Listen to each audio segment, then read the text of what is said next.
Tonight, we talk about humility as a power move, the competitive advantage no one talks about. The education system doesn't give this child time. Here is an exam, 3 hours. Yeah. And all of you must give me back everything I gave you. It is the system that failed to understand me as a child. Talk to chatbots and then authentic education. In front of you, there is a paper and a pen, and we are told to start discussing. My teachers were just a nightmare. The first one, you can't make fish to climb trees, really? Anything I can't call back, I don't give it to you. With me tonight is Professor Lawrence Muganga, the Vice Chancellor of Victoria University. Welcome to the Imposter CEO podcast. I'm your host, Dr. Shamim K.Matovu. Tonight, we talk about humility as a power move, the competitive advantage no one talks about. With me tonight is Professor Lawrence Muganga, the Vice Chancellor of Victoria University. Welcome, Lawrence. Thank you very much, Shamim. It's a pleasure being on this, the Imposter CEO Yes. seat, Yes. platform. Cool. Great. Yeah. So I want to start with an appreciation of your work in transforming education in this country. And I just want to preempt that in the sense of how your work mixes with the bold innovation and grounded humility. Now, tonight we talk about humility. A lot of the times, maybe some of us do not know what humility means, but I want to unpack that with your work. Now, to start with, you are an author of 3 books that I've interfaced with.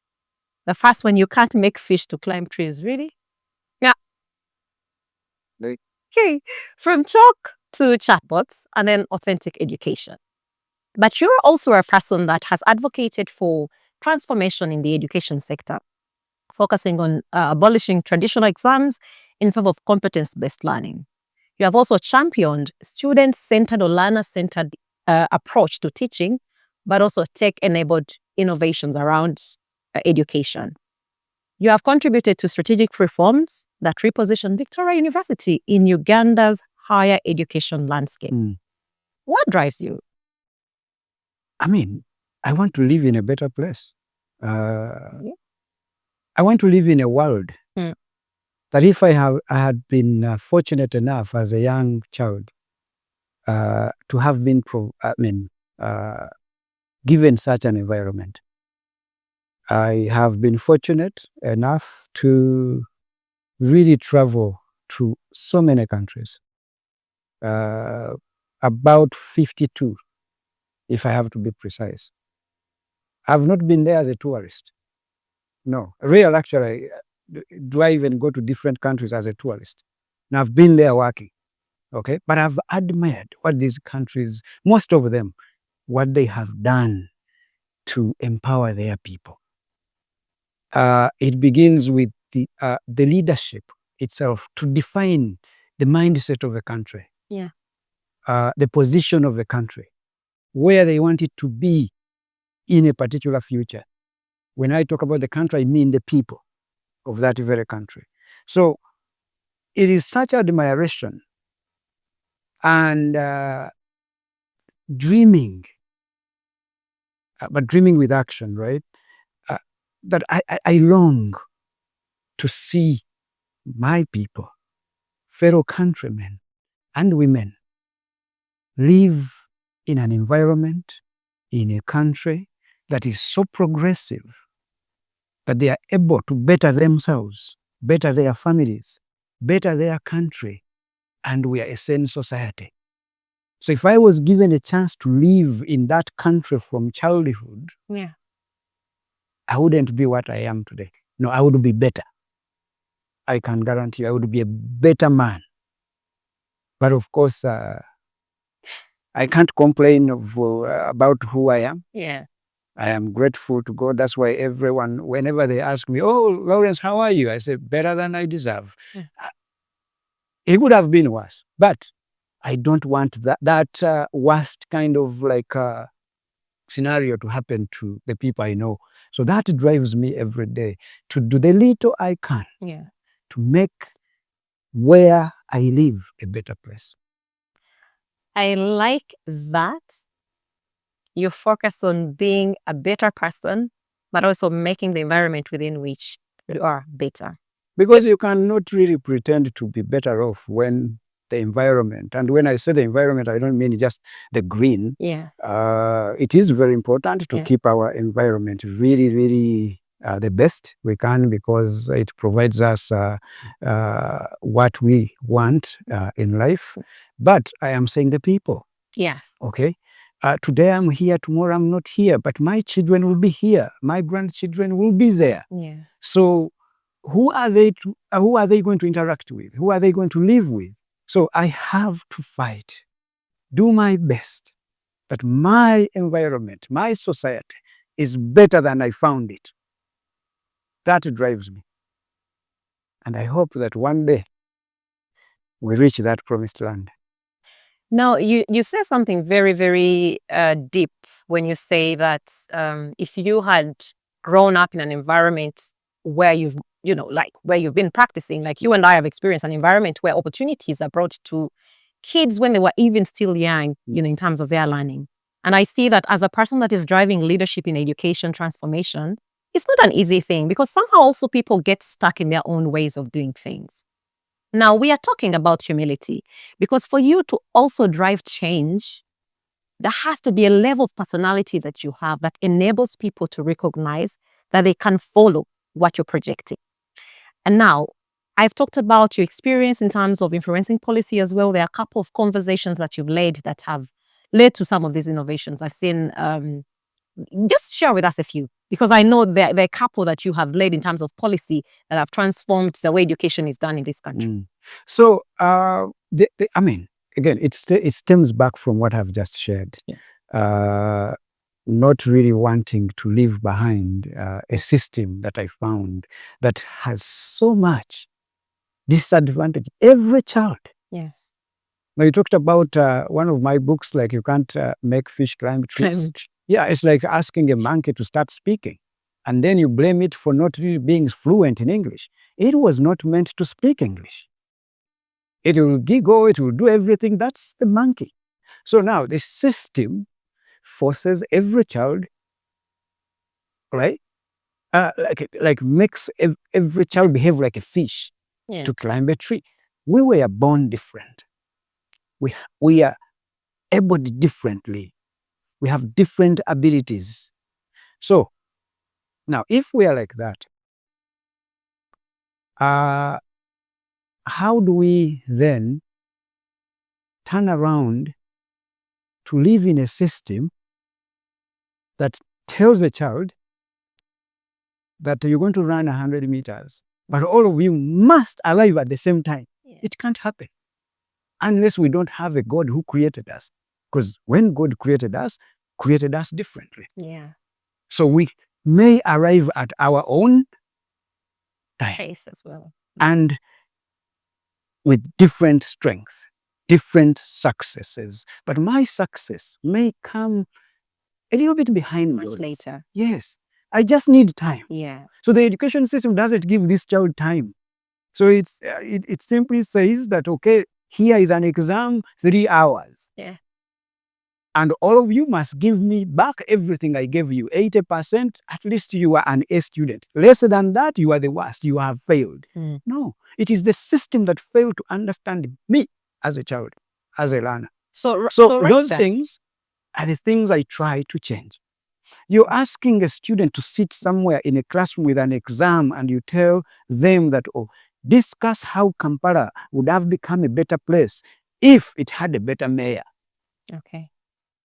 If you and I went to school, we understand English, and even if we don't understand, you can Google, you can get a dictionary. The word discuss requires more than one person. Yeah. Or 3 or 4. You cannot start discussing alone unless you have a mental health problem. I get it. I don't even know why we are not, all of us, we have not been taken to Utabika and we get medical attention, support. Yeah. Because we've been told to sit on a desk alone. In front of you, there is a paper and a pen, and we are told to start discussing, and you can't ask the neighbor or look around. And then we have started discussing. And then we say, we are okay. Yeah. No. Now, the problem is the system. Now, the system is to blame. So someone should speak against the system to request change. Let me give you another example. You have a loved one that you cherish so much. When they have committed some mistake and police arrests them, they take them to court, and you will fight so hard to bail them out before they go to Luzira or to any correction facility. They will ask you to, okay, you pay, come here with sureties, pay 4 million in cash to save them. And you will, to save them. Not to go for 3 months, maybe a sentence for 3 months. You will save them. But what happens in Luzira? You will go there, your freedom is cut. You can't wear what you want, you can't eat what you want, you can't sleep anytime you want, you can't be visited anytime you want. Okay? You can't make calls anytime you want, if we are talking about this age. Basically, there is a person who supervises you, is called a warden. Okay, now, what else looks like that? What else looks like that is school, a boarding school. Yeah. You go to a boarding school, you don't wear what you want, you don't eat what you want, you don't get visited anytime you want, you don't sleep anytime you want, you don't wake up anytime you want, but your parents paid for you to be in that prison. That's the difference now. Yeah. You pay the 3 million to send that child there. 16 years, they are there. They know nothing about society. And then you bring them back after school, tell them to go and solve society's problems. What a tragedy. Yeah. So those are the things that we wake up every day to and ask our leaders to change. Let us look like society. Let us be real. In the real world, we solve problems. In the real world, a young person speaks to an adult. In the real world, a young person speaks to a fellow young person. In the real world, an adult, elder, senior, they speak to a young person. In the real world, we collaborate. We work as a team. We do things together. We fail. We pick ourselves up. We don't call each other failures. We move on. Eventually, we all succeed. That's the real world. So right there with the norms that you're sharing with us, obviously, we recognize that when people are used to a certain way of life, it's also hard sometimes to get them to see the other side of the story. And why change? It's not that people are fighting change. It's that they are fighting what they do not know, because they are used to a particular way or system of doing things. But in the way you're championing transformation in education, there are high-stake environments because you also have other stakeholders. I'd like you to speak to us about how humility gets you to win trust in those high-stake environments, because you've had a couple of successes in some of the things you're talking about today. So how does humility get you to win that trust? Now, but if I have to really step back a little bit, when we see or witness these things happen, someone needs to talk about them. And when you talk about them, you ask people that, okay, is this system you were so much used to, has it worked for you? And then ask them to look in the mirror. Is it working for your children? The answer most of the time is no, because these young people came back and they're sitting with these parents of theirs who paid millions of money to keep them in the artificial prison, a paid for prison, right? So you start that honest what? Conversation, right? So like I always still ask people, I've really pushed for the move. We talked about the humility move, the move to digitize this country. Why are we so happy to settle for mediocrity? The rest of the world that we call developed, and we ask for their help in terms of funding, and when they don't give us money, we frown. They are digitized, and that's how they have made everyone productive. So you still ask them, let's face this conversation with an upright kind of heart. Are we better off with what we have? The answer is no. So you ask people to really speak to themselves, look in the mirror, judge themselves before anyone judges us. So, and then you tell them, okay, look, when you do these things, you may be in your 40s, you may be in your 60s, but isn't that so selfish to a person who is 1 year old, who is 20?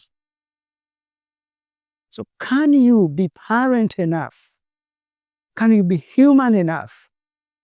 Now, so now that's when you come back to the aspect of humility. Yeah. So when you say these things, you have to empathize with people. Yes. Okay, and don't. I mean, that's a mistake the education system has done, especially higher education, that the professors think that they are special, and they really skyrocket themselves in some ivory tower somewhere, and they think that they created their own heaven. They are so detached to what is actually happening in the real world. And when they say things, they say them in published papers, of which my mother knows nothing that will ever be published. Later on, even some others who have gone to school. Yeah. So you come to people. You put your education aside. Your education is your education. It doesn't help others, but use it to be a normal person. Okay? Yeah. Because education does not really, we don't receive it to be praised, professor. Oh, I have this credential. You start flashing it in front of. No. Yeah. Education is simply put, if I have to put it this way, the ability to use what you know. It could be knowledge, experience, exposure, to identify a problem, and then you create a solution to change the status quo and impact people. If you do that, you are educated. So, and you can only do that by empathizing with people, working with them. The world has so many problems. Please do not become another problem, adding yourself to. So when you meet a young person, please bend, talk to this young what they have to say. Man or woman, a baby, such that they know you're equals. Now you can talk, you can discuss. I want to take you down memory lane. There's a story you told me recently, and I really want to pick it from there about, and I want you to reflect on you as a child growing up and your experience in education. And perhaps it speaks to, I've been privileged to hear this conversation before, but I believe it will be very beneficial for us to understand your passion in driving leadership in education transformation. You as a child growing up, that story of when you went to the football pitch instead of going to school and your mom was upset. What do you say of it if you think about the things you're doing today and the passion you have in driving transformation in education? Do you think that story enables you to even push hard and recognize that it's not just a straight line, there are different ways you can actually offer support or lead in different spaces, but be productive to your society? I'm glad you were so specific with which particular story. Because I have so many stories, including some stupid ones, but I was a child. So, yeah, that story is, and it makes me really, definitely, I will never forget my mom, but it really makes me cherish her more. And that's why I actually have a better definition of education. She never went to school, but she was very educated. If you went by the definition of education as a textbook kind of definition of credentials, she's very illiterate. But if you went by impactful, meaningful learning, and that impacts society, I am here. So I am one of her products. So she is educated. So that story you're referring to, I remember I think, in primary 3. Yeah. I remember I skipped so many classes, but I was in primary 3. I realized, I think, education is not my thing. Okay, going to school is not my thing. But why? Because where I was going, there was no hope. Yeah, people, my teachers were just a nightmare. And I knew another thing that can save me from my teachers: playing football.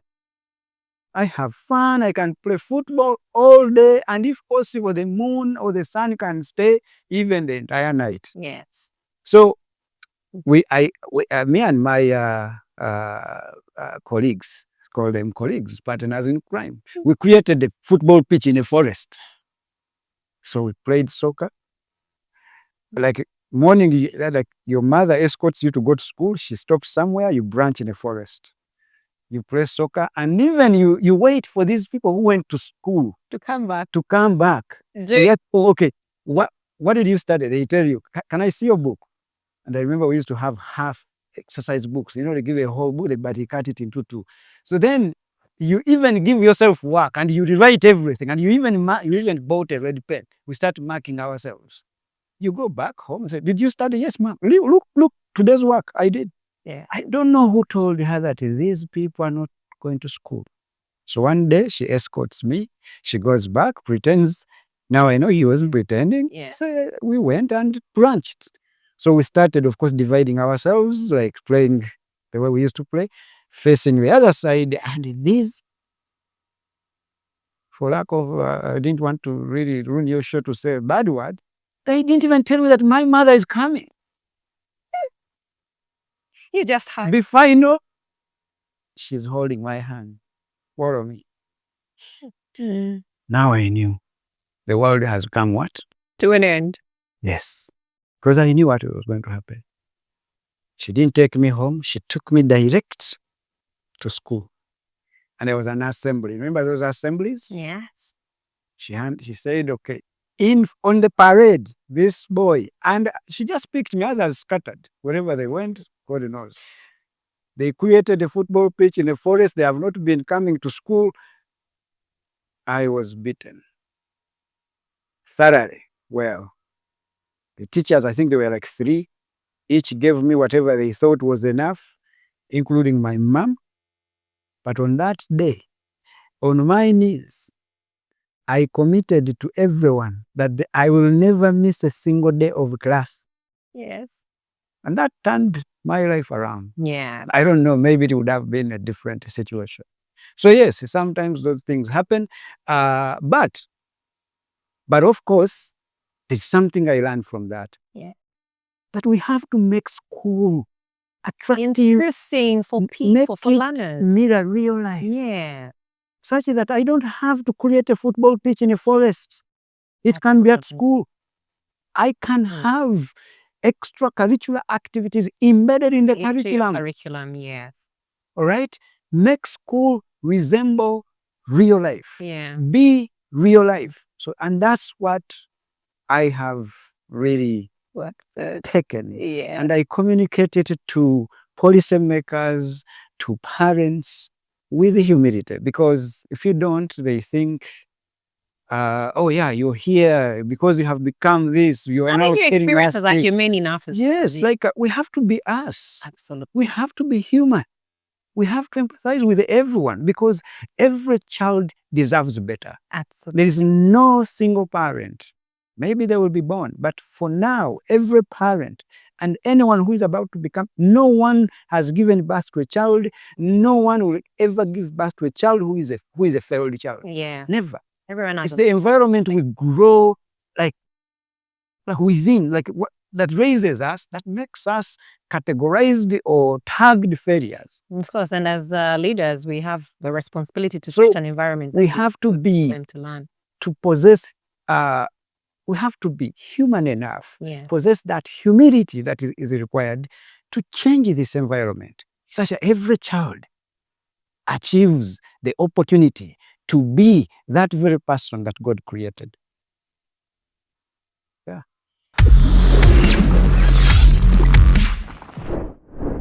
When we talk about humility in leadership, and especially for us in spaces of higher education, of learning, there's a bit of struggle, especially when we think about people's titles and what those mean. But I like that you're focusing on the productivity, what comes out of us from our experiences. With the work that you do, transforming education is a huge thing because you change people's mindset, you change the country, you change the citizenry. So in the course of your interactions, you meet with different people, ministries, other people in the same responsibility as you, and other stakeholders, policymakers. I want you to reflect on a time when humility protected you from a costly mistake.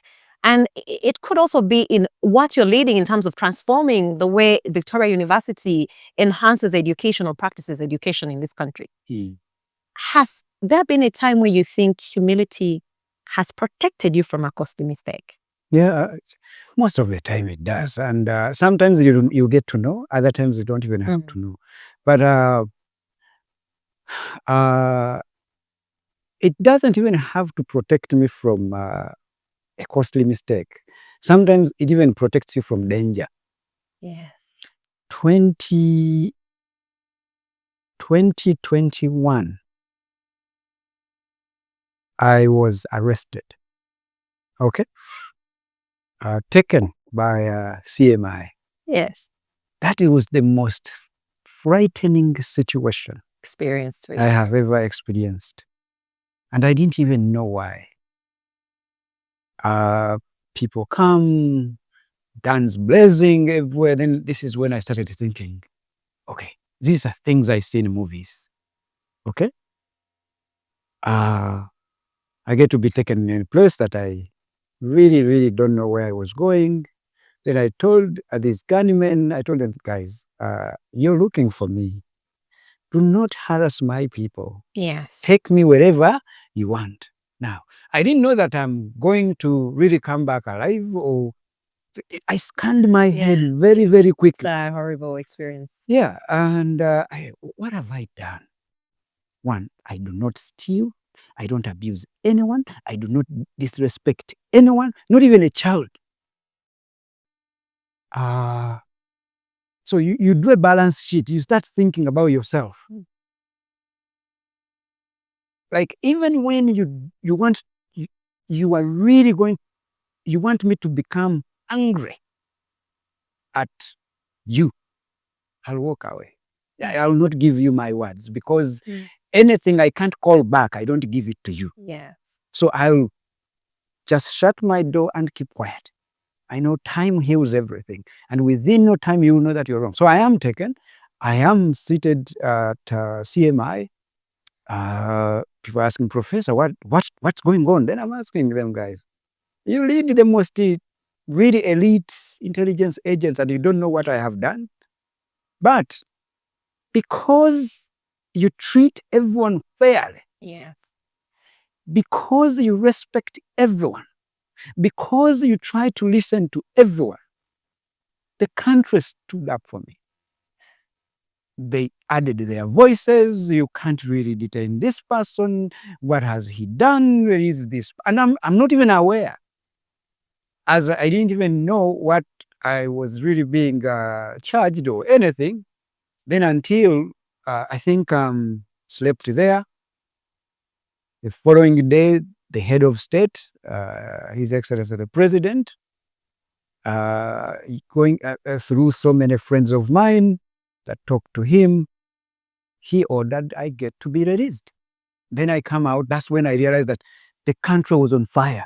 Yes. With a person they don't even know. Yes. In person. But because they have heard, maybe he's doing this, he's treating these people like this. So humility can save you. Only to be told that I was actually living in the country illegally. My country. Okay? And by the way, this is not something like, and so many people who have lived in the diaspora should really learn from my experience. Yeah. Which also had some truth in it, because the immigration requires that if you go to another country and you acquire another citizenship willingly, and you don't inform Uganda through your immigration or the Ugandan embassy, you forfeit your citizenship. You will lose it. You have to come back and apply for dual citizenship if you want to have to a nationality. Something I didn't know, and I didn't know anything about. So, but the country fought for me. Yeah. The leadership fought for me. But it comes back to your level of humility. Do not think you're special. I am not special. I am not. I was born like everyone else. I grew up as an impoverished child, like so many Ugandans. I am not special. like I live by the mercy and grace of God like everyone else. Yes. So I cannot mistreat others. I cannot underlook others. I cannot push people around. So in that situation, if you respect everyone from a child, even a person you found and they told you that this is a drunkard who is beyond repair, no, give them a benefit of doubt that they can turn their life around and they can become something important. I made and also have the mentality or the mindset that we need each other. Yes. Okay, and if we need each other, it means that right now I may not need you. I may not need person A or person B, but it does not rule out the fact that my child will need this person Yes. or their child will need you. Yeah. So if that is the case, then I have to coexist with you and I have to wish you well. Yes. Okay, if you wish everyone well, Yes. you will never go wrong because the world needs us to be better off, all of us. I agree. So one of the things I've seen today, and especially with social media, there is that urge of clapping back so quickly, right? And what I'm picking from your story is that a lot of the times taking the time to sit back and getting to understand what exactly is happening is also very important. Because imagine that you had clapped back. Now, from looking at right now in the environment within which we are, people want to clap back so quick. If someone has done this, oh yeah, I also have to show them. As a leader of a high institution of learning, help us understand how your team gets to understand, to appreciate this approach that you use for you to be able to sit back and just make sense of the situation and let other people speak on your behalf. What do you think that did for them? So you talk about clapping back, important, right? We don't have to. Yes. You know why? Like I always tell people, like this world is full of problems and problem solvers are also too few. So don't become that statistic again to become the problem. So like when in that very story of just experience of mine, when I got out, everyone expected me to be bitter. Yeah. Guns blazing now in terms of verbal artilleries and everything. No. Now the educator in me now kicks in. Yeah. The human being in me kicks in. I say, okay, everyone makes a mistake. But we need to help everyone learn to do better, such that tomorrow they don't do the same mistake. Yeah. They don't treat another person like that. So I was taught by my mom that if you meet someone who is aggressive and they're throwing stones at you, don't return stones. Get soft pad. Yeah, like get something soft. Soft landing. Yeah, something like it can be even orange peelings, it can be sugarcane, whatever. Cotton wool. Cotton wool. Throw those things at them. Now, in their mentality, in their mindset, they think now that is even more painful because you're supposed to be angry. You return. Now they start gathering those ones and they now throw back those things back to you, and you will survive. You will be okay. So now, in this situation, learn, like I always, what I have to do, I want to make sure that I wear people's shoes. Sometimes you're not going to fit into their shoes. Yes. But try to really think that if it were me, what would I have done? Yes. So, of course, some people are chronic offenders. Okay. Yes, they are chronic offenders, and there are times when you know, there are some people who love omelette during for their breakfast. Yeah. And if you love omelette for your breakfast, or well cooked eggs, whatever, like omelette is a good example. You have to crack some eggs. Yes. For you to get a very good Omelette. Yeah. fried egg, you're going to crack some, but you crack like when you have really, like you really need that. Like even in the real world situations of work, they are chronic offenders. You look at them first time, you say, okay, yeah, let's work on this. Let's do better. Second time, you literally beg. Third time, and fourth time, honestly, they are also tired. Yes. They think, no, this is it. But step into their shoes, ask yourself, okay, Yes. if I become a problem to this person, where do they go back to in the evening? Maybe there is a family. Yes. Now they're going to become a problem To to the family. which is innocent. Yeah. And you can understand the PTSD that comes out of that Yeah. over time, the depressive kind of situation. Now, if I was that kind of person who depresses others, now multiply myself into another 20,000 people. So we have a depressed nation. Yes. So we don't want a depressed what? Nation. So doing good doesn't really, it may cost you how you feel sometimes, Yeah. but it is the right thing to do. Okay. You know? So right there, help us understand what the difference is between having humility and playing small. Because I think sometimes people think that when you sit back and not clap back and not say back, oh, I'm losing my power. Help us understand that dichotomy. How do I know that I'm being a humble person and not playing small at the same time? Okay, I'll give you some of my strategies or tactics or whatever. Yeah. Rarely will I send an email to staff. Yes. Okay? I will call them and we'll have a conversation. Or I'll even visit their office and we'll have a conversation. Good times, we'll talk good. Yes. Even bad times, we'll talk through these things. Yeah. Now, it doesn't mean that I have lost my power to write to you and telling you everything. I want us to talk about. Maybe you have a problem. Yes. Maybe there is something you are behind paying your rent 7 months. The landlord is about to really murder you. Throw you out of the house. You're going back to a padlock. And I don't know that. And I'm blaming you as if I'm not human. Maybe you have a loan. It is really somewhere in your neck. Yes. And I'm here also becoming another problem. But I don't know that.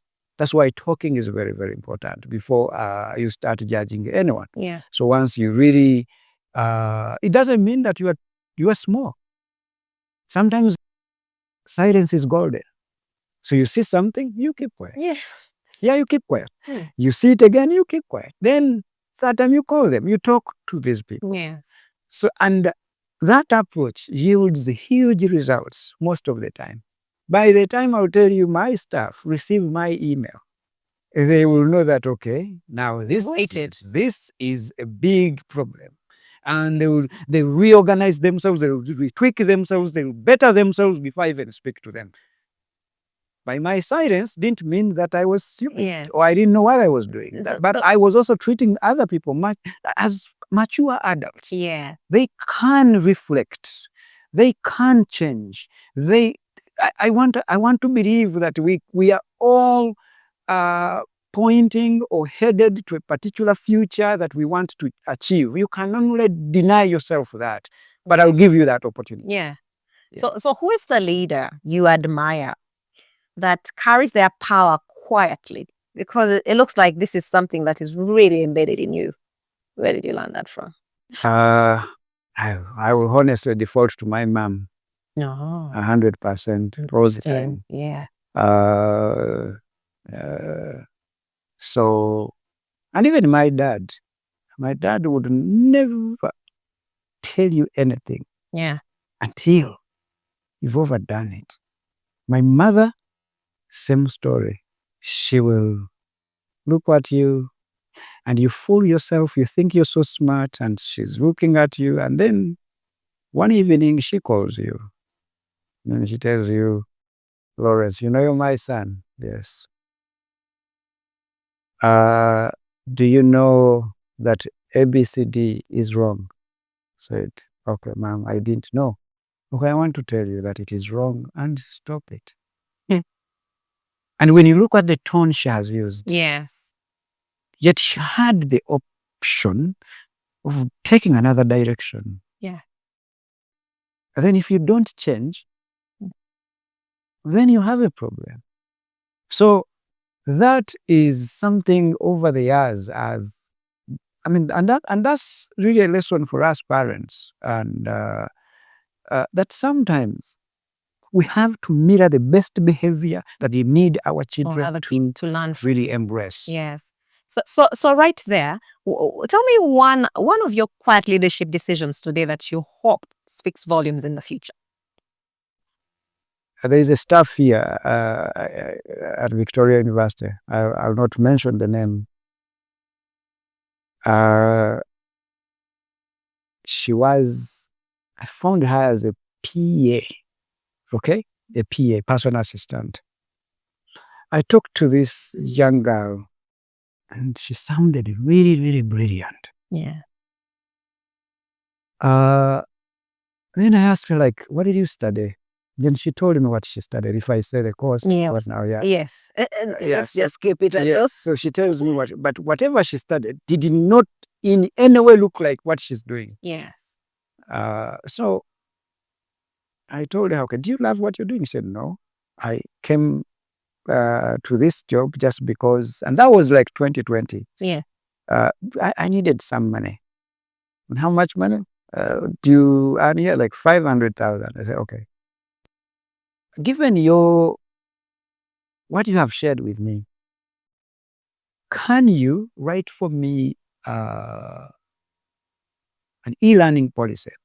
I wanted to see how far they can go. Yeah. Yes, with her really, really technical ability. She was too good to be doing what she was doing. Yeah.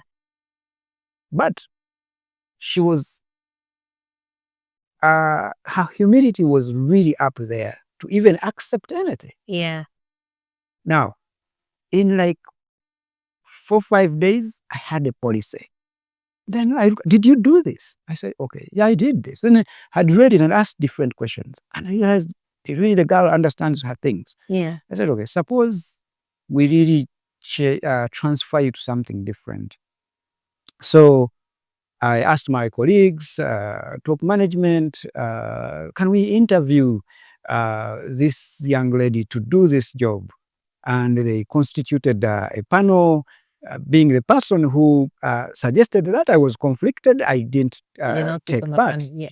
But as a vice chancellor, I had the power, and the report will come to me to a point. Yeah. So there you go. But because the friction at work and everything, they see this little girl as someone who can't even do anything. What did he even think about, like, good about this person? She can't. Yeah. They have already judged this young lady. Yeah. They have really classified her as someone who is young, who can't do nothing, and let her take her time. But because I was saying she can't actually do this job. So they even, in a biased manner, scored her, the evaluation, awarded her 48%. Because she was so intimidated as well to talk to these bigger people. Yeah. And now remember, the 48% is below the pass mark to hire someone. Yes. Now I said, okay, I'll keep quiet, but I'm going to exercise my power now as a vice chancellor. Yes. I will overrule this report. You're going to hire this young person. And then they hired this person. Okay? My friend, today, amazing results. We cannot survive as a university without that young girl. In other words, Victoria University thrives. Yeah. The entire academic fraternity thrives because of this stuff. Yeah. But I had to keep quiet, keep emotions down. Yeah. Make a decision that is not popular with everyone, but because you have seen potential. Now, it is hard to even replace this stuff. Yes. You know? Yeah. Sometimes I feel sympathy for her because we overwork this stuff. She can't even get leave sometimes because there's no one to do it. Yes, but she has her own skill that and commitment. A person who can work even 28/7. I mean, if that is the thing, 28 what? Hours. Yes. Wow. You know, Yes. Yes. every day. It's an extra, that's extra commitment. You can't find, and then she's quiet. Yeah. No retribution of people who didn't want her to do what? You proved by the results. Yes, she Yeah. supports everyone. Yeah. She cares about everyone. She's calm. And so sometimes silence will silence others. Yeah. Calmness will calm down other people. Yeah. Boldness can make other people bold too. Yeah. Trust in people. I know people say don't overtrust, but sometimes trust people and they let you down. It's okay to be let down, but there are lessons to it learn hurts them more than does you. over time than Yes. it does. Yes. Then believe in people. I know we are called to believe in Christ and God, but also God works within us. Yeah. Christ works within people. So trust in these people. Believe in them that they can deliver something. Yeah. Empathize with them. Yes. We will live in a better community. Sometimes they will disappoint you, but don't be disappointed. They have made their choice. Okay? Yeah. Move on. Okay?